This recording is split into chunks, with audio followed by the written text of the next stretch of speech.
I was on a show last week, and the host said I looked like a guy who would murder my wife in the room I keep my model trains.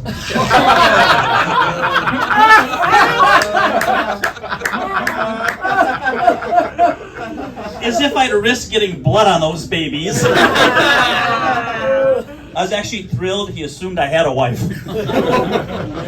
I do have a wife, but no model trains. Now, this look comes from working with adolescents. That's right, this is 38 years of teaching middle school science. Thank you. I appreciate that, thank you. And my sixth graders always ask why they need to learn science. But the truth is, science explains our lives. Like, you must remember Newton's first law of motion.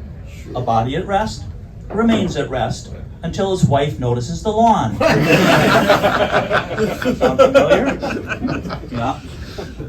A lot of adults don't even appreciate science. Did you know many of the stars you see may have burned out long ago? We just don't realize it.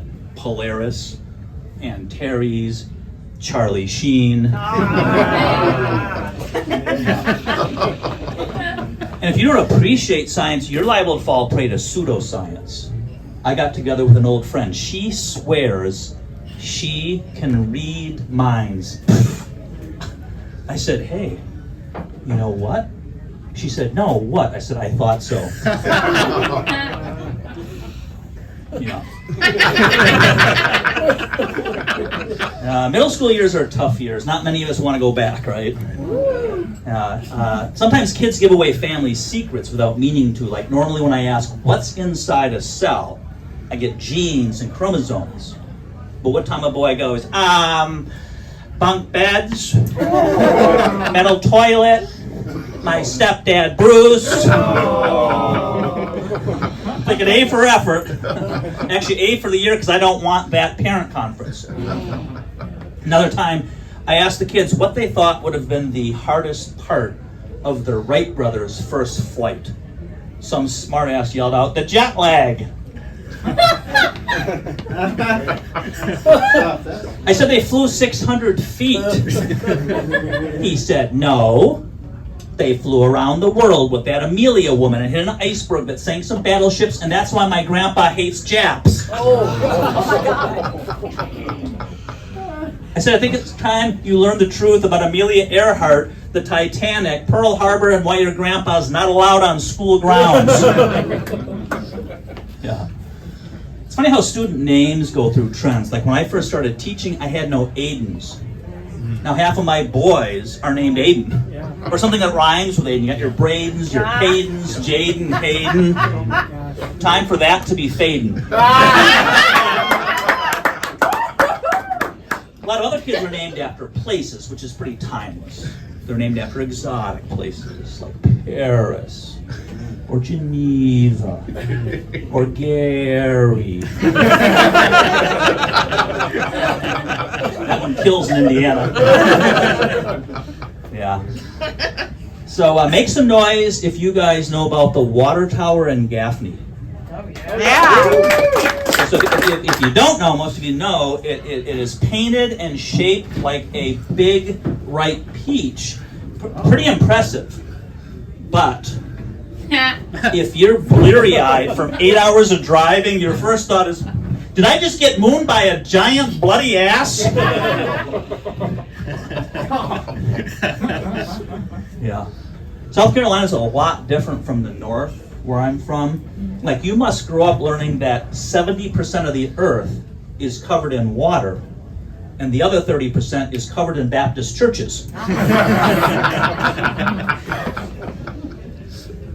I wrote a third joke on the way here, but I'm afraid it might be offensive to Southerners. Should I just skip it? No. Do it? Yeah.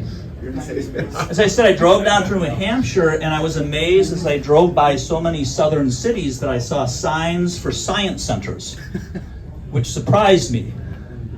Science centers in the South? Are they just tiny buildings with a painting of God going, ta-da?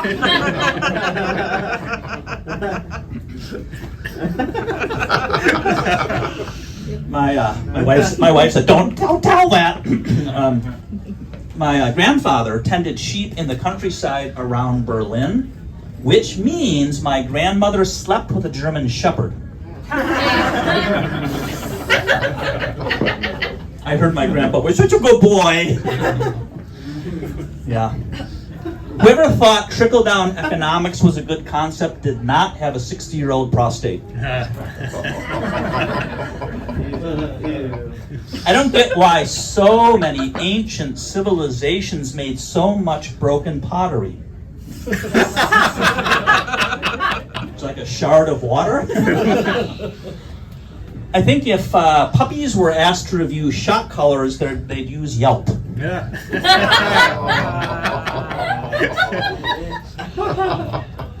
Saw Gilligan's Island for the first time in years. You guys remember that? Yeah. Oh, in high school, I fantasized about Ginger. As I grew older, I grew fonder of Mary Ann. But I'm 60 now, and I just want a boat.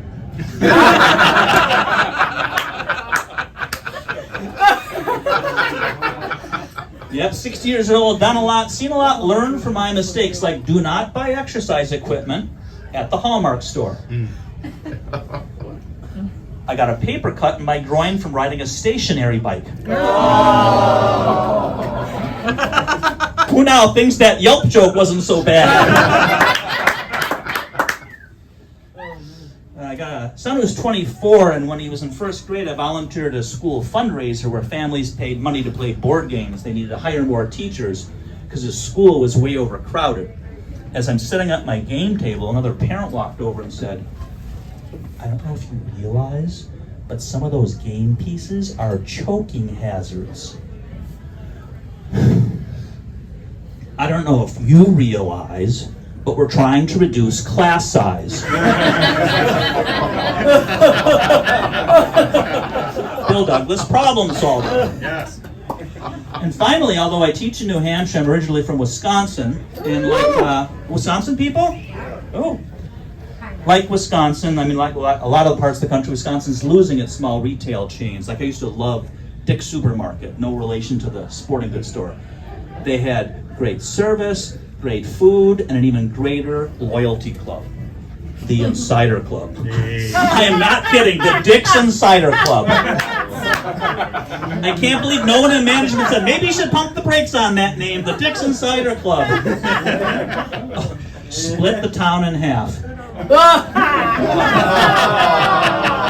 Some people really turned off. Others really turned on. How do I get in there? But eventually sales were soft and Dick's pulled out. Hey. Absolutely wrecked them. You've been a great audience. Thank you so much. I'm Bill Douglas.